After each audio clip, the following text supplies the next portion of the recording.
Welcome to the Land Your Bet Sports Betting Show. Looking at the W playoffs, baby. 4 games on Sunday. Running through all those with you. Going to give you my looks at sides and the totals. Mostly the player props as well. I want to jump into all those with you. So going to kick it right off with the first game. Got the Liberty hosting the Dream in the 1-8 matchup of these playoffs. Everybody is healthy for both sides. We've got a 12.5 point spread if you want to take the Dream. There are some 11.5s hanging around as well if you do want to take the Liberty to win big in game one. And you can see the total there about 156.5.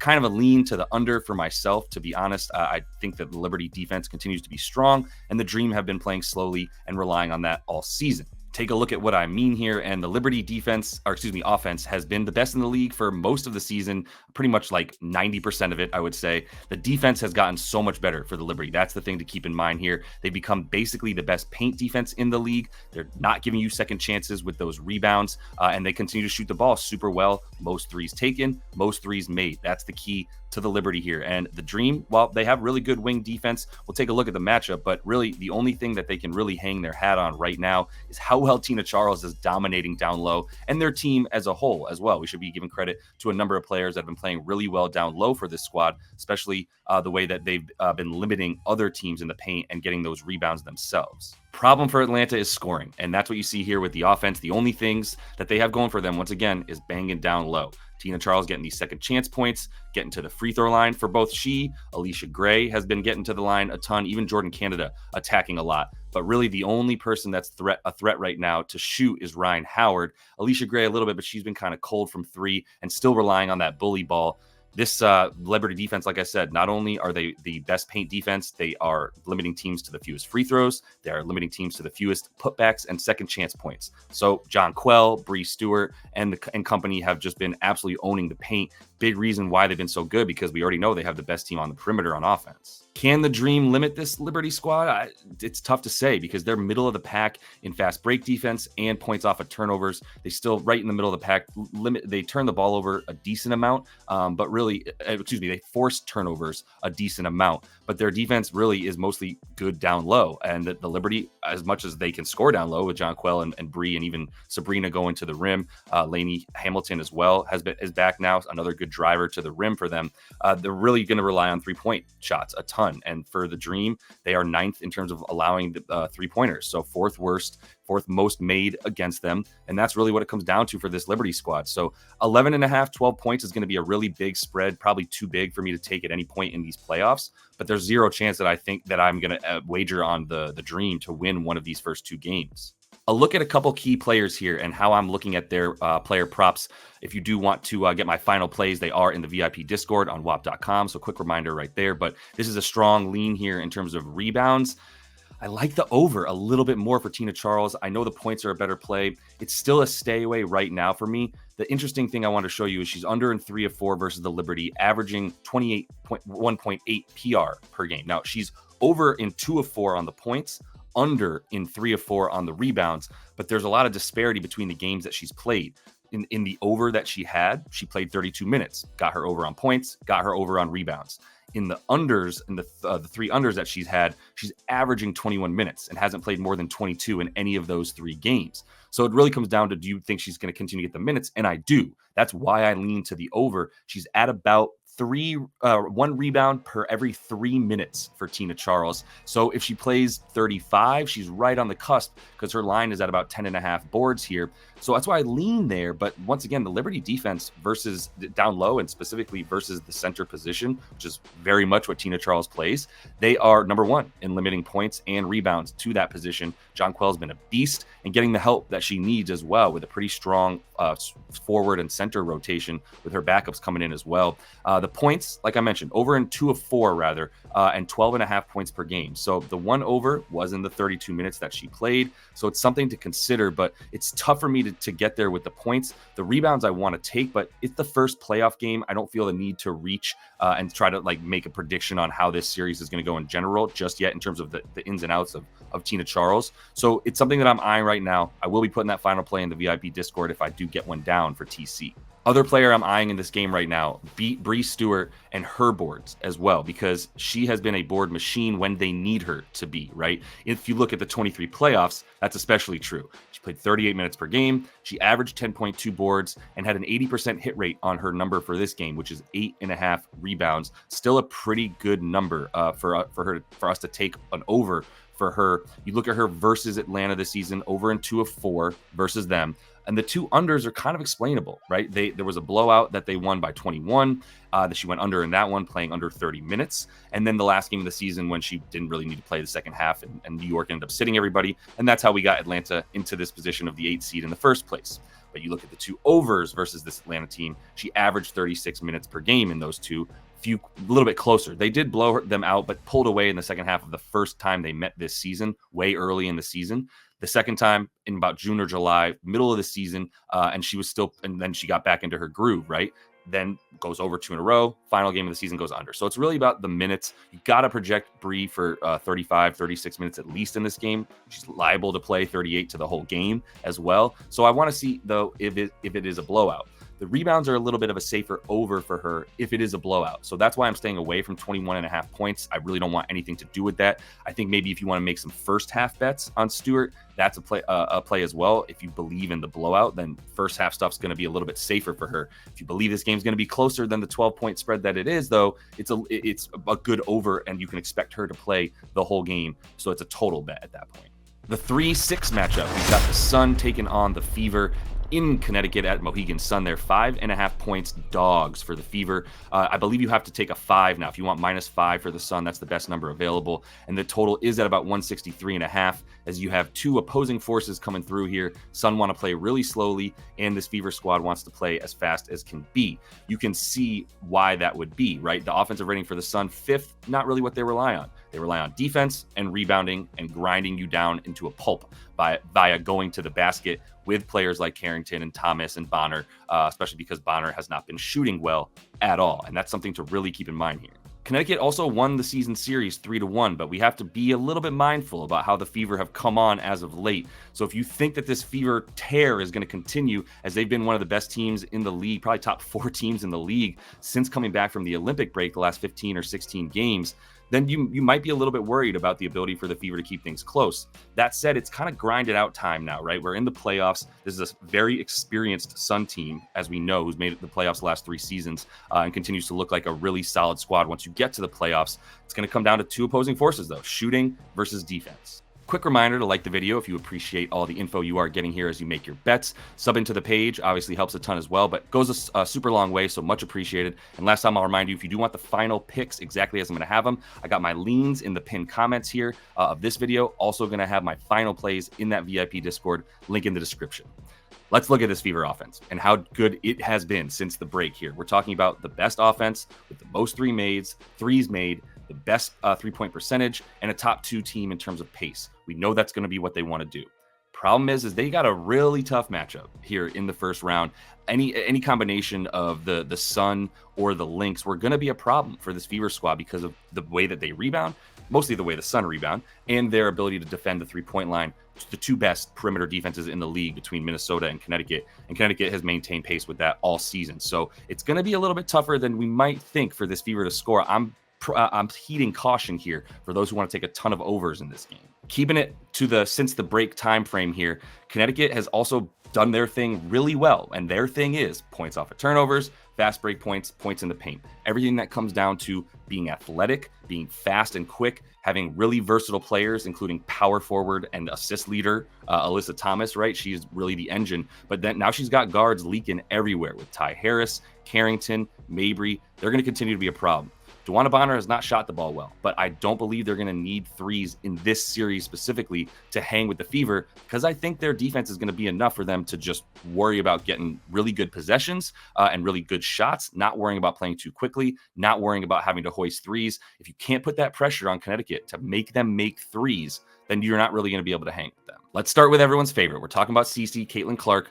I got to go under for her. That's the play here. This is one of my favorite bets of the day for sure. Under on her rebounds and assists. Wanted to figure out how to fade her. Always consider turnovers for a rookie's first playoff game where they really want to make waves and make a name for themselves in the postseason. A la Paolo Banchero in his first game last year with the Magic in the playoffs. what do you have, 8 turnovers in that game? It's at 5.5. It's not available right now on most books for the turnovers, so it's hard to get the over on that. But I did look at rebounds and assists and consider that strongly. And this is, like I said, probably my favorite play on the day here, fading her in her first game. For starter, she's averaging 5.8 rebounds and assists versus Connecticut in 4 games this season, under in all 4, as I'm sure you're not surprised. Give her some benefit of the doubt. 2 of those games were in the earlier part of the season, still kind of coming into her own, and wasn't nearly the player that she was for the back half of the season. So we'll take that into consideration. But let's just look at the raw numbers here. This number is at 13.5. Her season average is 14.1 rebounds and assists. So just climbing right over it. Nothing to be ashamed of. This is closer to a 50-50 bet if you strictly use her season-long numbers. However, versus top 4 defenses in the league, which Connecticut very much is, as we know, 11 rebounds and assists combined, under in 10 of 15. That includes the Storm, who have the 4th best defensive rating. That includes the Sun, the Lynx, and the Liberty, right? And she's actually gone over a couple times against the Liberty because they played a lot faster in that game, and the Liberty have the offense to hang with the Fever. This Connecticut Sun team might not even have the offense to hang with them, so they're going to be locking in on defense with a lot of Dejanay Carrington on her and a lot of getting locked up here. So I got to go under the 13.5 rebounds and assists for Cece in her first ever postseason game. An over I like in this game, though, is Nelissa Smith. I like her boards. And if you put her boards into the model that I've shown you guys on the live show as well, 19% to the edge to the over if the odds are minus 130, which they are in MGM. You can play this to about minus 140 and still feel like you're getting a good bet for her to get more than 5 rebounds in this game. She's gone over in 29 of 40 on the season, looking at 7 boards per game at about 24.9 minutes per game. Right? So if you project 25 minutes in this game for her, though, you're looking at a really solid play to the over because she's gone over in 19 of 22 games on the year when she's playing 25 plus minutes. And the thing is, she has not been having any of her stuff eaten into in terms of players coming in and taking her minutes. Temi Fagbenle has been hurt for most of the year. She's been back for the last 10 to 15 games, missing just a couple in there. And she has we've seen that Aaliyah Boston has been the one who has been sort of, her stats have been the victim of Fagbenle's appearance on the court. The minutes that Fagbenle is getting, they're being taken from Aaliyah Boston a little bit more than Nelissa Smith, as they're both playing more the center position. Nelissa comes in off the bench as that power forward, but still sees a good amount of time because of how good of a rebounder and down low player she is. She's ferocious. So I think we're going to see her do fine in this game. We've seen her go over in 3 of the 4 games against Connecticut for her boards at 5.5. And I think this is a very, very beatable number, even at the minus 130. One consideration I have right now is Marina Mabrey, potentially points or assists, and it's mostly because it's plus money. It's not because this is a very beatable number, as I like to say, right? This is a good matchup, though, and a team that she's had a lot of success against so far this year because she shoots spot-ups and she gets to the free throw line. And if you can do those 2 things against the Fever, you're probably in a good position. That is not the strength of their defense. It's very much so the opposite, as they have the worst perimeter defense in the league right now. If you look at the way Mabrey's played with the Sun, she's gone over in 10 of the 16 games she's played with them. And if you look at her when she plays poor teams with the Sun, poor defenses, and specifically bottom tier defenses versus what she wants to do, which is shoot a ton from the outside or drive into the lane off of that. We're talking about her playing with the Sun, bottom 4 defenses 4 times. She's got 18 points per game in those 4 games versus those teams that are bad versus her play type. That includes the Indiana Fever. I also think the assists are a good look because you're getting plus 120, I believe, right now for her to get 4 of them. And that's something she's done a lot with the Sun. I will say she's gotten exactly 4 assists with the Sun, it's 60% of the time she's gone over. So she's barely getting over. It's not like she gives us that much breathing room between her number and the prop that is up for her. But I still think the assists are a pretty good look against the Fever, who are just porous in every way, shape, or form. A very beatable team, a pretty good number with the odds at what they are for her assists. So either are a lean for me, considering splitting the unit, half a unit on the points, half a unit on the assists as well. Third game, where I've got a number of looks for player props as well. We're talking about the Mercury in Minnesota taking on this Lynx squad. Mercury 9.5 point dogs and 158.5 on the total. Don't have much. I really don't have much confidence in this Mercury squad. You can see why here. Offensive rating, big advantage to the Lynx. The Mercury, who were a fast-paced 3-point shooting team for a lot of the season, have taken a huge step down. And we have to mention, before I even say anything else, that Kahleah Copper, while she's got no questionable tags on her anywhere that I can find, looks like she's 100% good to go. her numbers are really low. And we'll take a look at that. That's not a good look for Phoenix. They need Copper to go off. They really don't have much of a chance without her being the best wing in the league, like she's been for most of this season. The offensive rating's going to definitely be favored towards the Lynx. Defensive rating, not even close. This Mercury defense has been very bad, limiting threes especially. We'll talk about that. And really down low hasn't even been that dominant as you might think they would with BG down there. Still hasn't been the case. Fourth worst D rating. The rebound percentage is crazy. The fact that they are dead last in rebounding with the players that they have on their team, not a good look once again. The Lynx, this is their weak point. But if you can't out-rebound them and dominate them in the paint on offense the way that they have been by a few teams, you're in trouble. And Griner has been okay against his team, but nothing to really tip your cap to and start to be impressed with.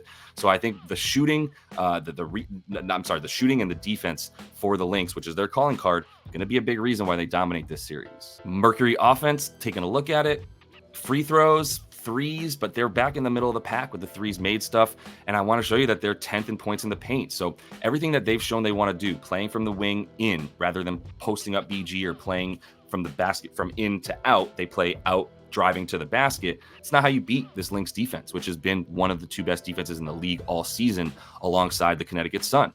They don't give up free throws. Mercury been relying a ton on free throws and really bully ball with Copper and Griner as much as they can. Not really going to be the case. I don't think that's going to work too well against Minnesota. The threes made, they were at about third in the league. Now they're down to sixth. And once again, that's not where you beat Minnesota. If you want to beat them, their worst metric is point paints that they give up. But this Mercury squad has not been getting into the paint with success. A lot of pull-ups, and once again, a lot of three-point attempts. So that's going to be a problem if that's not if you're trying to score via the three ball against Minnesota. You're going to face some problems. On the other hand, the Lynx offense is going to do everything it wants to against a very porous Mercury defense. We showed you worst defensive rating in the league. Give up the most threes. I don't really think I need to say much else. They give up the most threes to a team that makes the third most with the best percentage. So if you give up a ton of attempts to this Minnesota squad, they're going to be efficient with them and hit those. You can't turn the ball over and you have to get back on defense. And this team doesn't do either of those things. It's just that simple. The Lynx have a humongous advantage on all spots of the floor. I really can't think of one way that I would prefer this Mercury team to the Minnesota squad. Speaking of Kahleah Copper, points and rebounds are really low, but it's tough for me to feel good about it. There's a couple of main reasons why. It clearly states that they don't trust her to get hers against Minnesota, in part because I think she's still tweaked. She's still got that leg tweak. So with all that, it's all making me nervous to take any kind of overs, even though these lines are super beatable. The one that I think you have a shot with is the rebounds. And there's a really interesting split here between Copper and her points and her rebounds, and when they win and when they lose. So in wins, Copper is averaging 25.5 points a game, easily best in the league. In losses, 17.4 points per game. That's such a massive disparity, right? They need her to go off to win, period, end of story. If you're going to take an upset in this series, pair it and parlay it with Kahleah Copper to do big things, because there's no other chance for this squad to win. In their wins, she's at 4.5 rebounds per game. In their losses, slightly more. Only 4.6, which is only a little bit more. But what's really crazy is in her wins, she's got a ridiculously high hit rate. I want to make sure I don't mess this up for you. In the wins, her hit rate is 15 of 20 on the rebounds. In her losses, 14. She's only gone over in 10 of 17. Right. So you see the big difference here. Whereas the points, she's over 90% of the games that they won. She's under in 11 of more of the games that they've lost. So it's really correlated to the points need to be up. You go over on the points when she wins. You go over on the rebounds when you think they're going to lose. I think 3.5 rebounds is still a very beatable number for Copper, even at a really low odds. So I would be looking at the rebounds. Even if you have to eat some juice, I think it's worth it to go like minus 130 for her over 3.5 boards. This is something I'm looking at, and I haven't pulled the trigger yet, but Natasha Cloud points are at 9.5, and a lot of the numbers say that she should go over this. So if you look at her with Kahleah Copper, she's at 11 points per game, so she's already over the 9.5. 10 field goal attempts in 33 minutes. And I'm really looking at her as the Copper substitute more than anything on the wing, where she plays in a similar spot and does similar stuff, just not nearly as well as Copper does. Without her, it's only been about, I believe, 4 games, and they've all come very recently, but 16 points per game, over in all 4, 13 field goal attempts, so 3 more in a couple more minutes. Copper is going to play this game, that's clear. But even if she does, Cloud might be needed a little bit more. That would be my guess for sure. That's my projection. A little bit of speculation there. But if she's needed a bit more with Copper banged up, then you can probably expect her numbers to be closer to those when she plays without Copper versus those when she plays with her. Other key thing here, we're getting into the playoffs. We're getting into the nitty gritty of needing your rotations to sort of become a little bit shorter so that your best players are on the floor for more often. And when she gets 32 plus minutes, which has happened in 22 of the games that she's played this season, she's over in 16 of 22 with a very nice hit rate, averaging nearly 14 a game. That's some pretty good breathing room versus the 10 points that she needs in this one. And she's actually gotten a lot more volume and participation in the offense when she plays against this Lynx squad for whatever reason. Last two versus Minnesota, 13 a game, 15 and a half shots a game, right? 15 shots, 17 and 16 shots that she took in 35 minutes per game in the last two. So if you're going to give her anywhere close to that and give her the 30 minutes or 32 minutes, I feel really good about her getting 10 points, even against a very good defense that is going to be hyper-focused on BG, on Diana Taurasi, and even on Copper, even if she is a little bit banged up. Looking at DT, I like her assists. I think a lot of you are going to see some green when you look at her recent numbers and the way that this team matches up for assists, but I just want to heed a little bit of caution. So there's no edge to her points. Let's get that out of the way. I think it's 13 or 14 and a half. Right on the line of what she is. There's literally no edge to either hit rate, whether it comes to over or under for her points. So looking at her assists, they are better to go over. Just Minnesota is the best defense at limiting assists in the league, and that's a little bit troublesome. The thing is, if Copper is not as available, or at least not 100% herself, then I do think that the assists are still a good over because she's done that now. 5 assists per game in 3 or 4 games without Copper, 100% hit rate. So that takes you to a pretty nice spot over 3.5. The problem is that it's Minnesota. And I don't trust anybody to really get dimes against this Minnesota squad. So I do lean to the under on that stuff. The assists are the only thing I might consider an over on, and the under is definitely the rebounds as well. Lean under to that. If you look at her with BG in there, yes, she gets actually more assists with Brittney Griner, but she gets fewer rebounds, and that's been the case for most of the season. We've seen a good amount of games without Griner to have a decent enough sample size to go. Points and rebounds are a stay away or an under. Assists, the only thing I'd consider on over, but I think Diana might be a straight stay away in this game. Maybe next game when it's probably her last game of the year because they'll be knocked out of the playoffs and she's going to retire in the offseason. Then maybe we start to look at some Diana stuff on her way out the door. But Minnesota ain't going to just start giving it up because Diana Taurasi is retiring. 2 more looks from this game. Alanna Smith rebounds. I don't know what to do with it. I want to lean under, though. Under in all 4 versus the Mercury, 3 rebounds per game. Something to consider. It's a tough matchup. She's coming in at center. She's playing against BG. BG hasn't dominated the rebounds, but she's kept Alanna Smith from getting them as well. 3 a game in those 4. Like I said, under in all 4. So I do lean the under versus Griner, and in a game where I don't know that they're going to need her as much, and you're probably going to get some longer rebounds from Phoenix taking a lot of threes.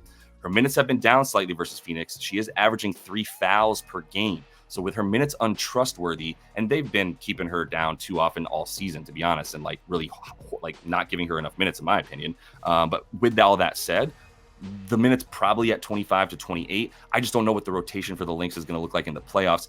If I were coaching the Lynx, I would have Alanna Smith in there for 30 minutes for sure. In this one, we'll see if she gets that, though, and I don't have enough to trust it. I lean under on the rebounds, but I want to see game 1 and how that plays out a little bit more. Here's one I do like as well. It's an over, though, and it's over 10.5 points for Courtney Williams. 3 of 4 versus the Merc. She's at 11.3 per game, but she's just climbing over, and she's at 10.5 points. So there's not much of an edge there. And she has gone under in the dimes versus this team for whatever reason, wanting to shoot a bit more. There's been 2 of these games where she's gone cleanly over the 10.5 versus Phoenix, and has gotten a good amount of shots up, taken 14 shots per game in the 2 overs that she has, in the 3 overs that she has versus this squad. She's averaging about 12 per game. She had 2 though where she went over 14 attempts versus this Mercury squad. So I really like Courtney Williams in big games where she needs to step up. She is not afraid. She loves to take 1 step inside the 3-point line and pull that free throw jumper. Phoenix does have a good free throw or a mid-range defense, I should say. But I think Courtney Williams is a look for an over if you're going to play her on the points. Stay away on the assists, as those have been right at about 5 or 6, and you're getting losing a little bit of value on the 5.5 number, I think, for her. Last game I'm looking at's tough because Ezzie McBeggar is not in, or it's not been ruled in or out yet for the Seattle Storm. Jewell Loyd looks like she's going to give it a go, but she's also a game time decision. Those are 2 very important players for this Storm team. How important, you ask? Well, I will tell you that combined, Lloyd leads the team in points off of turnovers and she's second in fast break points. McBeggar is second in points in the paint. They combine for 31 points per game, 12.5 boards, 5.5 assists, 2.5 steals. And McBeggar also leads this team in blocks and is third in the league in blocks. So that's something to consider as well. They're not going to have anybody for A'ja if there's no Ezi McBeggar in this game, and I still don't know that she's going to be able to handle A'ja, if we're being honest. The offensive rating much better for the Aces, and their defense has been much better.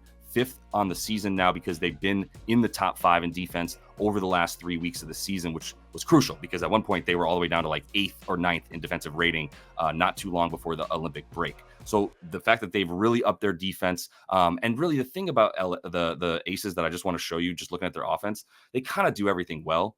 There's nothing that they do really badly except for rebound, to be honest. But for the most part on offense, they can really mold their offense to whatever they need it to be to beat you with the versatility they have with Jackie Young, with Kelsey Plum, and obviously with Chelsea Gray as well, running everything on offense. A'ja with a ability to step a little bit further from the basket this season, make the extended foul line shot.